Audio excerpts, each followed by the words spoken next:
everyone, and welcome to a brand new episode of Women of Arabia. Women of Arabia is a platform where we showcase the best women entrepreneurs and women from all walks of life who, with their sheer determination and passion, they have created a name for themselves and for their brands.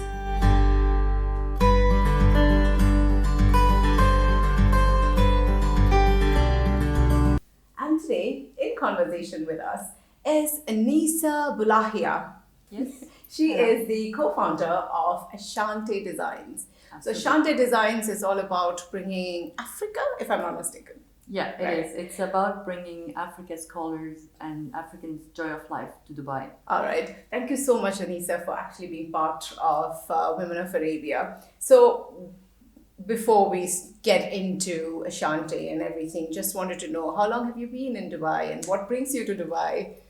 I've been here for 3.5 years now, Okay. and what brings me to Dubai is first work.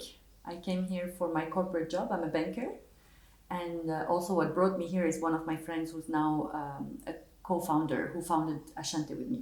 Okay. And when you say you came here, from where? Where have you been? I was in Paris for 10 years, Huh? and before Paris, I was in London, Madrid, and South France for studies. And before that, I was in Niger, West Africa, where I grew up, and that's where the whole inspiration comes from. And before Niger, I was in Algeria, where I'm born and raised as a child. Okay, fine. So you've got quite a history of being in Africa and other parts. How long were you in Niger? Niger, I've been there for 12 years. All right. Is it Niger or is it Nigeria? Is it two different places? It's two different places. Okay. So it's Niger. Niger. Yeah, it's Right. it's It's not the French way of saying it. Yeah. No. it's Niger in French and Niger in English. So we kind of pronounce it the same way, Okay. just to distinguish it from Nigeria, which is a Alright. complete different country. Completely different country. And it's in East, right? No, Nigeria is also West Africa. Yeah, it's also Nigeria West is also Africa. West We have the same frontier, like Is it? Okay. same borders. Yeah. Okay, so what took you to Niger? It's going to be very difficult for me to keep saying that because I'm not too used to Niger as a country. Yes. You're so used to Nigeria as a country, right? Yes, absolutely. Yeah. So what took us to Niger is my dad's work. He created an African Center for Sustainable Development, Oh. and the headquarter of that center, the African Center, was in Niger. So that's how we found ourselves in Niamey, which is the Okay. capital. Okay, and how long were you there? 12 years. Okay, and that's when your love for Africa, and of course, Algeria means you are African at the end of the day, right? Yeah. But still, the love for Africa. Yes, absolutely. Like what happened in Niger is at the time we didn't have any ready-to-wear clothes or even items. So we were doing all our clothing, all our furniture with artisans.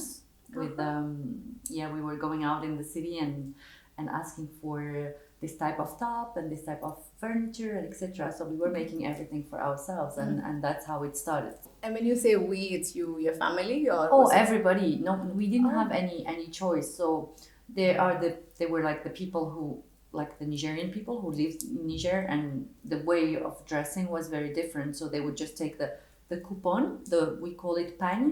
So it's the Okay. African fabric, and it's like a rectangular form shape, and they would just like go and tie it like this, which is a very simple way of dressing. But then all the Europeans and all the expats in Niger, they would go to the tailor and they would do like European style clothes and so on. But everything was done on okay, so our you're- measurements. And So.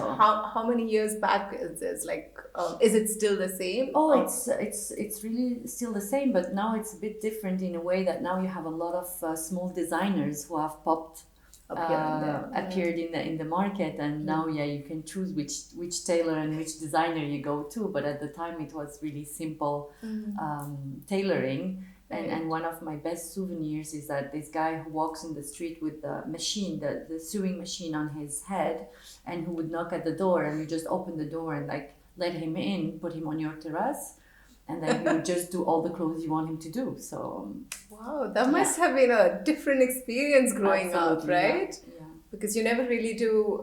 And was it like that while you were growing in Algeria? How different is Algeria No, from? it's completely different. Algeria is completely different. We used to do our own clothing as well at the time, but not at this level. I mean, in Niamey, everything was done on demand. Okay. In Algeria, we had few things done on demand, and we were lucky to have the on demand. It was like it was like a luxury, you yeah. mean? Okay, all right. It And was so, luxury. how old were you when you moved to Niger? I was 8 years old. Okay, so it must have been a culture shock also for you, was it? I think I was too young to realize, Is it? but it has been a cultural shock for my oldest brother and my older sister, Okay. who were like 14, 16 years old, so Yeah, they much could later. realize what was happening. But for me, no, for me it was Just fun. living paradise to go and live in Disneyland, more or less. So Was at that it? time, Okay. at that time, yeah. All right. And then what took you after that? Did you finish your schooling there? Yes, I finished high school in Niger. And unfortunately, Niger doesn't have university studies like propositions.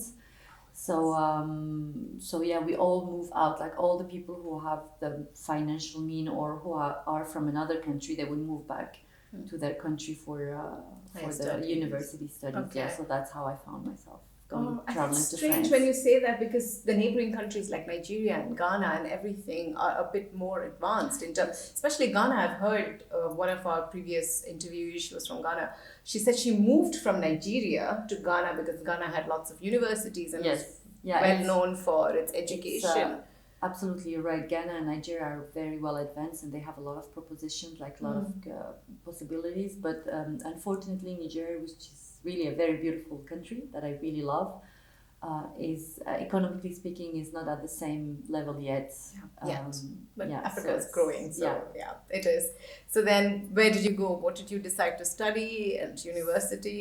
Yeah, so I went to South France, to Toulouse, for what we call prep school. So it's like 2 years of study that gets you ready for competitive business schools.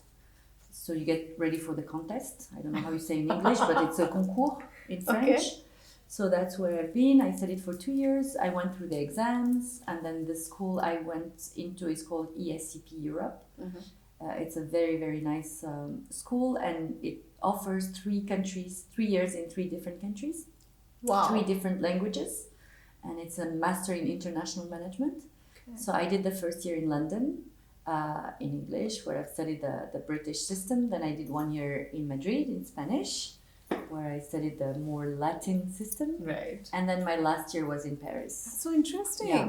So when you went to England, were you able to speak the language? Were you speaking English at that point? Yes, absolutely, yes. Okay. Because to go through the concours, this contest, you have to be fluent in any of the languages of the countries you are aiming to go to. So you knew English and you knew Spanish. How did you learn all these languages? In school and by traveling. I traveled a lot when I was younger. Okay, all My right. parents made me travel a lot. So By yourself or they yes, used by to myself. Yeah. Really? Yeah. That was some kind of an upbringing. Yeah. Oh, your dad is amazing, I must say. All right, but how was that experience traveling around? Oh, it was crazy. I still remember when I was 13 years old, he sent me to South Africa through Abidjan, through Ivory Coast, where I had to do like a stopover all by myself. And it was a huge adventure for me. And then when I reached South Africa, I had to ask for a visa on arrival when I'm 13 years old. So that was another huge experience. And then the first night I spent in South Africa with South African friends that I didn't know. They were my parents' friends. Okay, so you had somebody there. Yeah, they didn't just send you. No, Okay. of course. They sent me to their friend's place. But then I started dreaming in English, and at the time I couldn't speak any English, and I woke up very, very disturbed, like very scared, and I called my dad and said, "Dad, I can't even understand my dreams in this country." And he laughed and said, "Yeah, it's okay. It's just your brain absorbing the new words that you are hearing, and it's thanks to thanks to this methodology that I learned." Different kind of. Did you like it at that time when you were going to travel to these places as a youngster? Yeah. Did you find it adventurous? Is there any idea behind your dad doing this, or? Yeah, his idea was for me to learn English, and he is passionate about Africa. He traveled all the countries like so many times. He knows everything you need to know about Africa. Wow. And I think his idea is for me to learn the languages, but also to discover Africa as he was like seeing it and loving it. So And is he Algerian? Yeah. Okay, Of course, he's Algerian. both my parents are Algerian. Okay, all right, that's nice. Okay, so that took you to, let's say, London and then Madrid and back to Madrid, was it, or Barcelona? Madrid, yeah. Madrid, and then back to France. Yes. And did you decide to take up business at that point, or did you have a vision on what you wanted to do? Well, at the time, what I wanted to do was to earn money. Why? And, why was that so and important? earn a lot of money. But why? Why was that important? Because I wanted to be independent. Because we are 6 children, Uh-huh. and my dad had to work like really hard to get us all through high school and then universities and so on. It's a huge budget to take 6 children to university. So I just was in a hurry to earn my own money, and I was in a hurry to give him back, to give to my parents, both of them back. So I wanted to start working, and I wanted to earn money. And at the time, going out of a business school, you had the choice between consulting, marketing, business management, or finance. It's always that, right? I mean, Yes. most of the times, and then people end up picking up finance. Yes, Right. for one reason. Just for one reason. Which is no, I'm just joking. I mean, I love. It is true. How good were you in math? I was very good in math. Okay, so Yeah. that's okay. You boss. All right, so you chose finance. Yeah, I chose finance, and I spent 13 years, in finance. Wow. Yeah. All right, and Yes. then you've been in banking. Were you in investment banker or just? Yes, I was doing structuring, which is like part of investment banking, and then I moved to be a relationship banker, which is more like on the corporate side, and then I moved to be the I don't know how to say, but the business manager for the CEO. Okay. So of one of the banks. So that took me to like a more strategic management level. Right. And then after that, I came to Dubai as business manager for the CEO of National Bank of Abu Dhabi. Mm-hmm. So I kept on that direction. Okay. And 1 year ago, exactly 1 year ago, I dropped the bank for another still financial segment, but I've joined a multifamily office. All right. Oh, that sounds great. And then when did your whole dream of Ashante spring up, and why did it spring up? Why did it spring Yeah. up? So that's a very nice story. And it's the story that actually inspired that top that I have on me. Okay. All right. I will tell you the story. So I moved from Paris to Dubai to work for the bank. And when I reached Dubai, I was in a hotel downtown, and I was by myself with no one there. And I had an African top on me that looks exactly like this one in terms of cutting, but in a different fabric. And my friend came to visit me and said, Anissa, you're the only white person dressed like this in Dubai. Yeah. And I told her, well, let's change it then. And that's how it all started, just with this small talk by the swimming pool of the hotel. And the next few days we were out searching for African fabric in Dubai.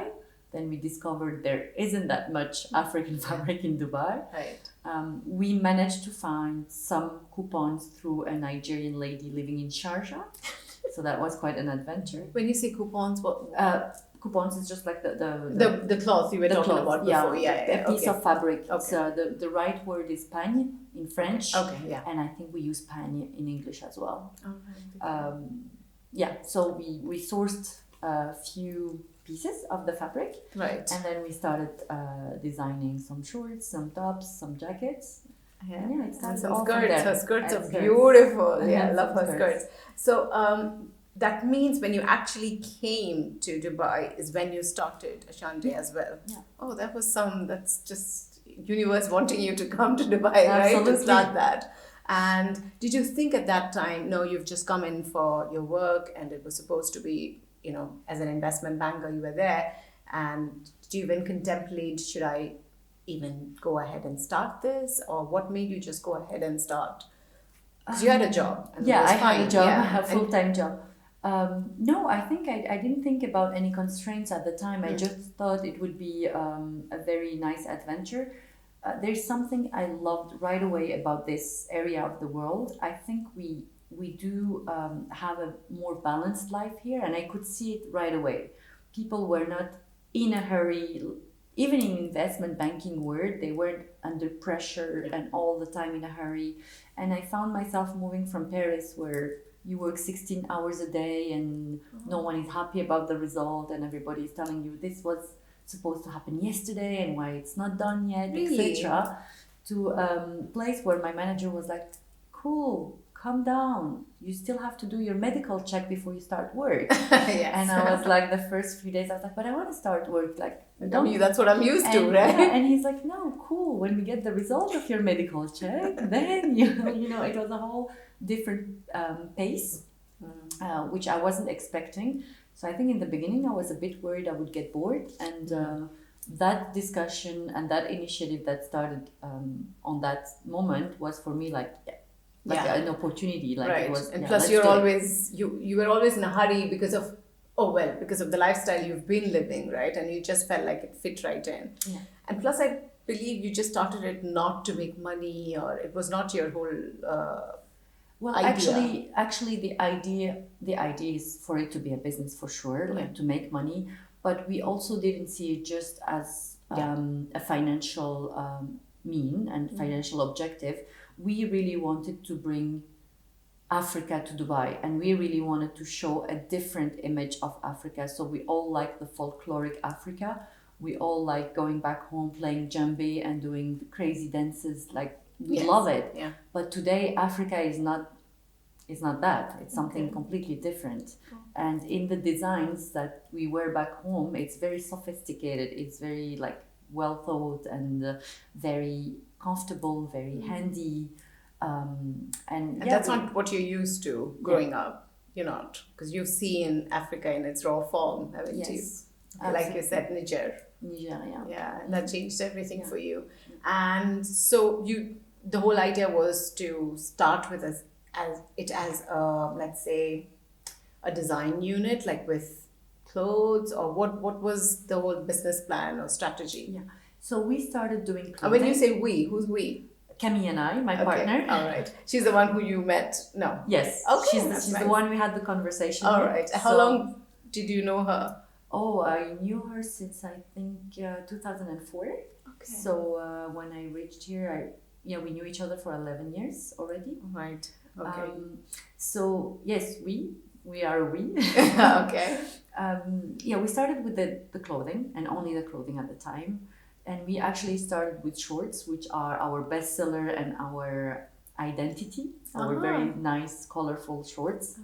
And then we did some tops and some jackets, and we wanted them to be like an outfit that you could wear daytime, but also to go out at night, because the jacket was very sexy, and you could either match both or go crazy and mismatch them. So that was the idea, and it started very small because we did maybe 30 pieces, and then we organized a brunch at home with all our friends, and we went through a market study with them, like what they liked, what they didn't like, making them talk about the fabric, explaining what the fabric was from, and so on. And we realized that way more than the design, what they liked was the story behind the fabric. Oh, okay, that's nice. So I think through that first experience, we realized that what we need to bring is not the outfit itself, it's the story behind it. And that's what people like. Yeah. So we then slowly progressed the business plan, changed the business plan to being also including accessories, then including furniture, and the chairs we are sitting on are Ashante chairs that we are very proud of. Just for a little anecdote, we have supplied a hotel in Niger, a full hotel. In every room there is one of these chairs, and each of the chairs are different. So each has a story of its own. Each has a story of its own, yeah. Oh, that's amazing. So we moved to furnitures, and then we slowly realized that if we wanted to make a little bit of money, we had to go wholesale. We had to go bulk. And be it chairs or clothes, it wasn't really working for us. So we recently found a segment that might be very lucrative for us, which is the corporate gift and event gifting segment. So we developed a whole range of products that are very diverse, very nice, all of them, Yes. to respond to different corporate needs, different segment needs. So, for example, for the travel segment, we have done travel kits, everything you need in a plane. That nowadays, when you go in the plane, it's like Emirates will give you the little pack, the little pouch with everything in there. So we do produce them with African fabrics, and they're all unique and different. Yeah. So that could be gifted in the airline industry. And then we developed lunch boxes that you can, because in Dubai everybody brings lunch to the office. So we developed an offer for that. We developed planners, notebooks, pens, and name it. I also have what is it called? Bump bag. Yeah, pump bag. I have a bump bag that he had gifted me some time back. Yes, I do have that too. Yeah. And amazing colors, and I just love, each one is different from, I have your bags also, I believe. Yes, The each tote one bags, is, yes. Yeah. So each one is different, each one has its own story, like you said. And let's go back to while you were starting Ashante, and you said you had a brunch, you had these ladies over, and did you have someone who was, let's say, the business head, or was it just the two of you deciding on how to price it or how to get it stitched? Did you get it stitched here? Yes. Okay. Dubai, yeah. All right. So it was a new market for you, right? For you, but it might not be for your partner. Even for my partner, because she wasn't in the segment at all, so it was new for both of us. No, we were the brains, we were the hands, we were not the tailors. We had outsourced the tailoring part. We actually tried to tailor ourselves. Okay. We had that much hope, that much belief in ourselves. I remember we did the pajama pants, and then we were like, maybe not. We're gonna outsource that part. Let's give it out to the expert. Yeah, so we really did it from zero. Like you have to think about everything. Okay, I need the fabric. I need to design the outfit. I need all the parts, the zip and the button and everything. And then I need the tag. I need to design my tag. I need to design the care tag as well. Then, I need to design the packaging, and so on. So it comes like step by step. It comes slowly, but then at the end you realize that you have covered all the scope, and it's really a lot of joy when you when you come there. Yeah. But the process is lengthy and it's not that easy, not that simple. Was it scary? Actually, my partner and I were not the kind of woman that gets scared. Like most women, right? Like most women, yes, absolutely. So no, I don't remember it as being scary at all. On the contrary, I remember it as being really thrilling. We were really thrilled. We were really motivated every day, and we had a lot of will. That's what I remember, like waking up every day and saying, hey, we need to do this and that. We need to invite these people to test our products. So it was every day like 10 questions to answer, to go through. So no, I have no souvenir of being scared or no. No, nothing at all. Nothing. And how was setting up a business in Dubai, and how receptive or how hard was it to set up a business, get your trade license, and how has Dubai been for you? Actually, that part, and I might be lying by saying that because my partner took care of it, but actually that part was quite easy, quite straightforward. Once we have determined the budget we wanted to put in, the activities we wanted to select, and which authority would be the most adequate one.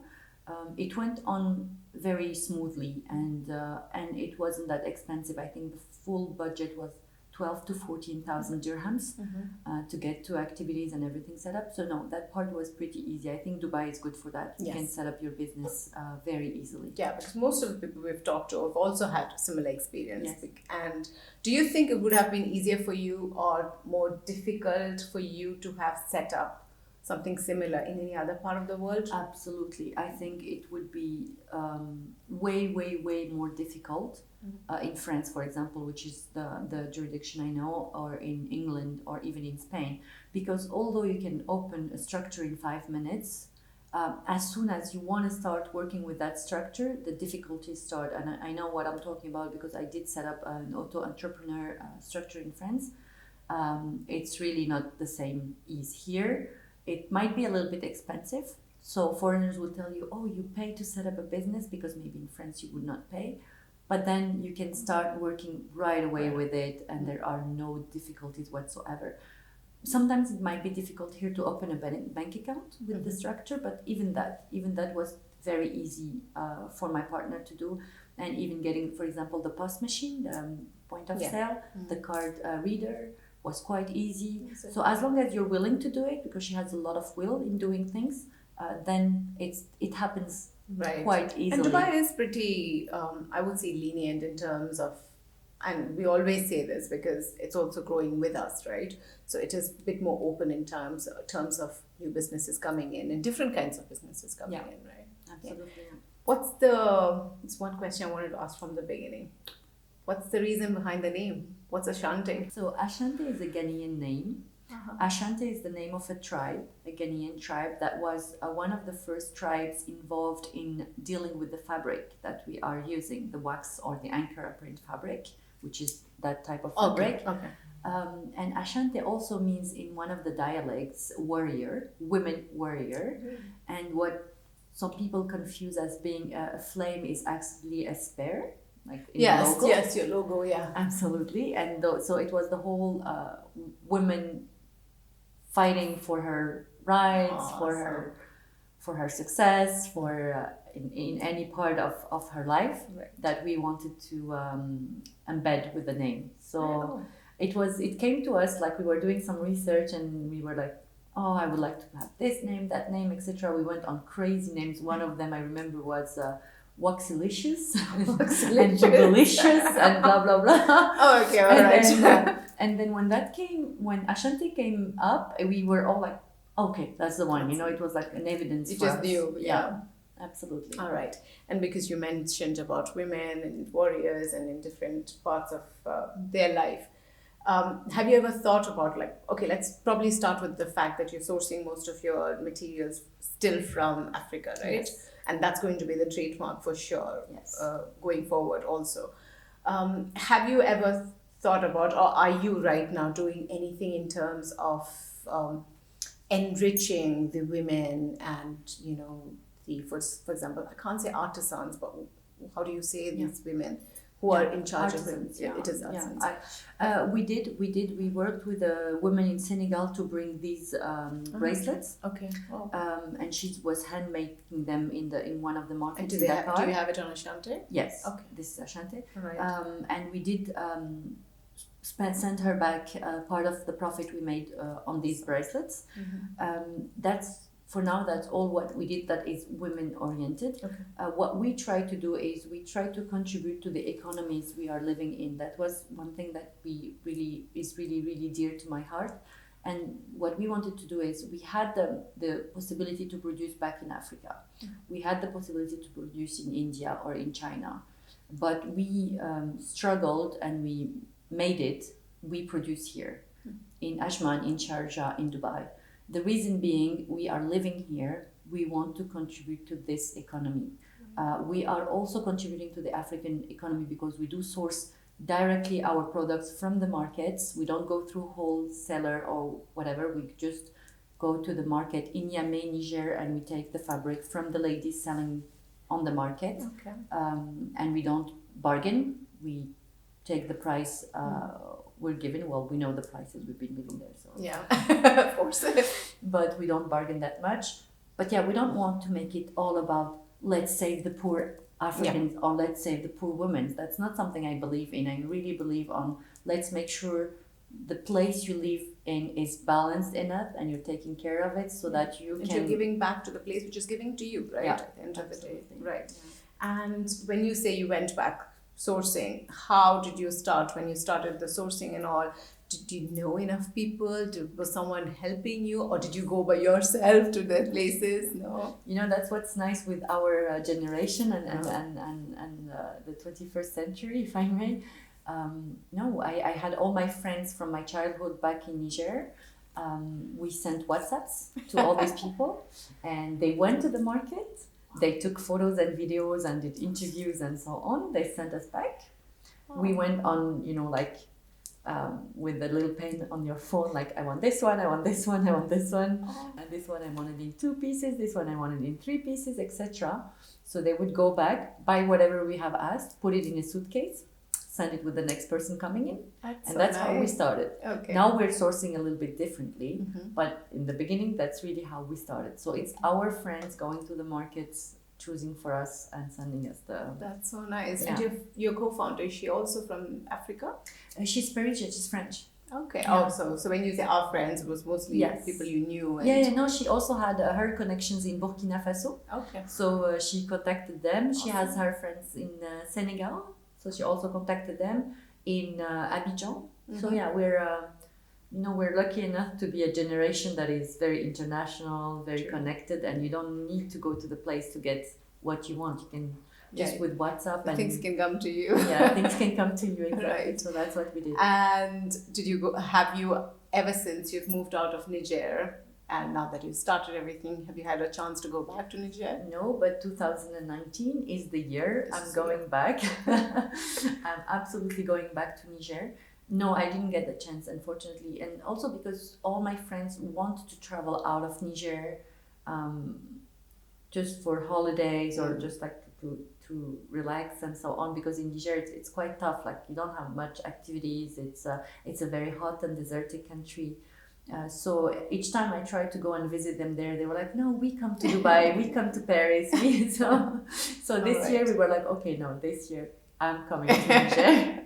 All right. And Ashante, an e-commerce platform registered out of here, right? Yes, absolutely. And how can they find you? Ashante.com.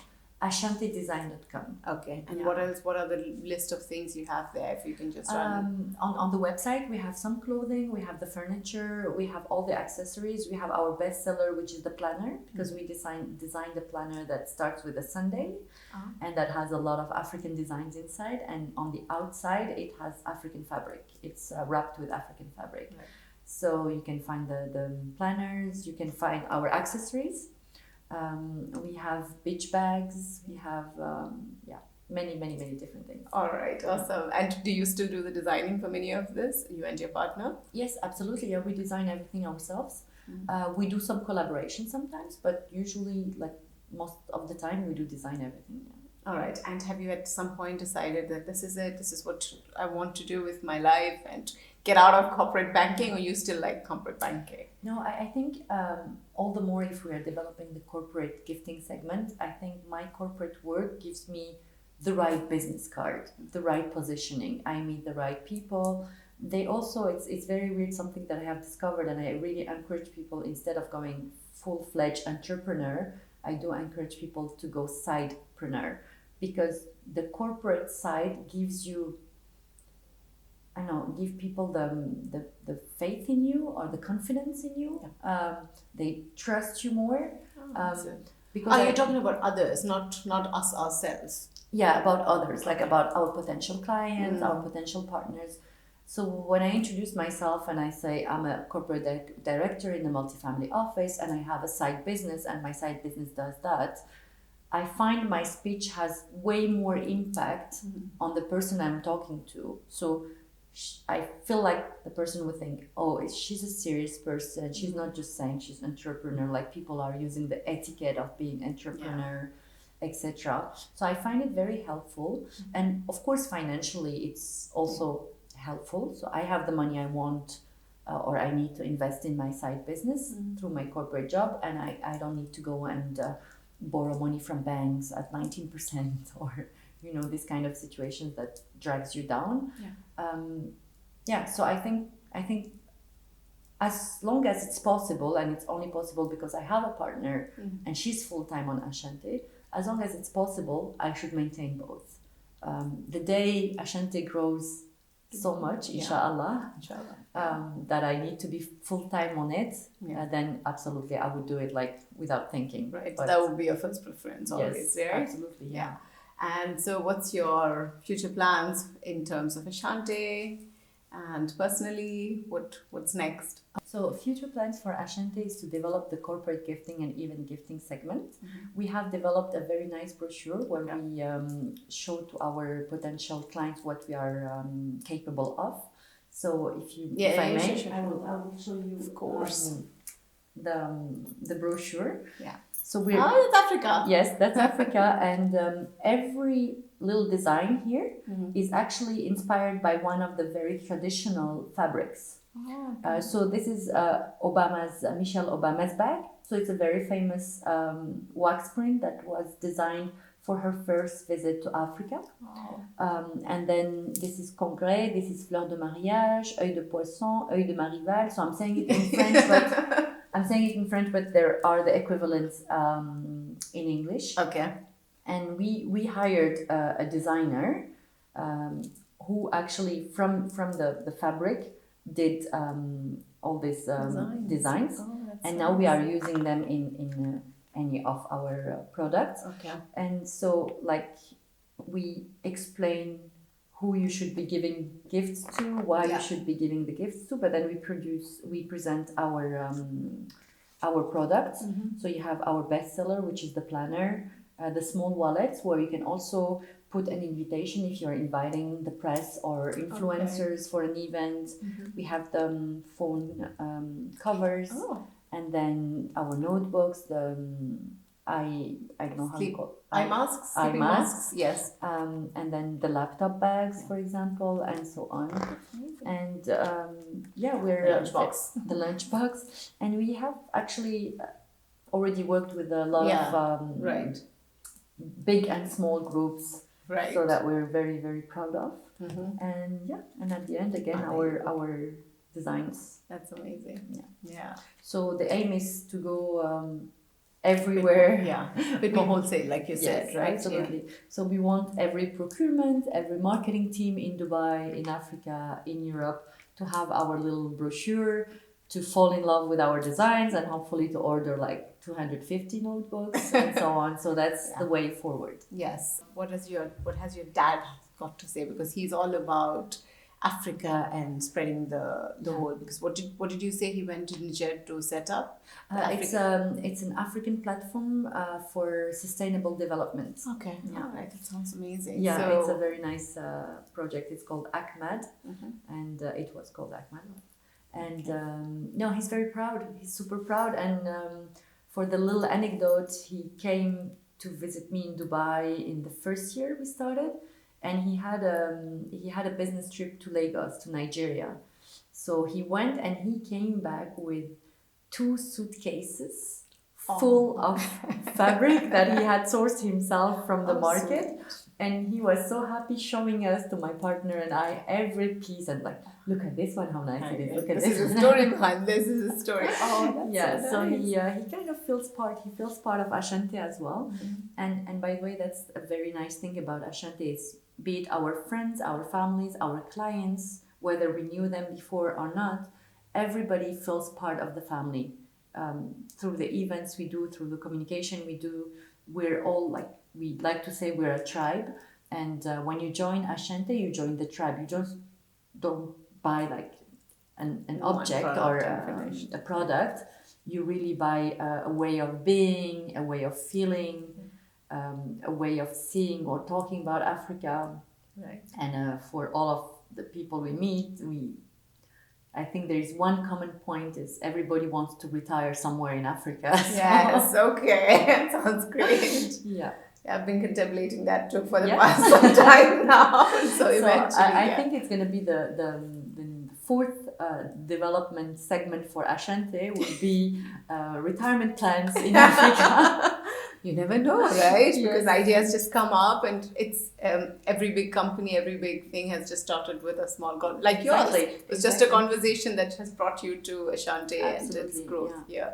And your family, your dad, and everyone lives in Algeria now. Oh, they're back to Algeria. They stayed in Niger 2 years more when I left, so they stayed 14 years, and then they moved to South Africa, to Tunisia, still for work. And now they are retired in Algeria. All right. And your brothers, and you've got about 5, 6 of them.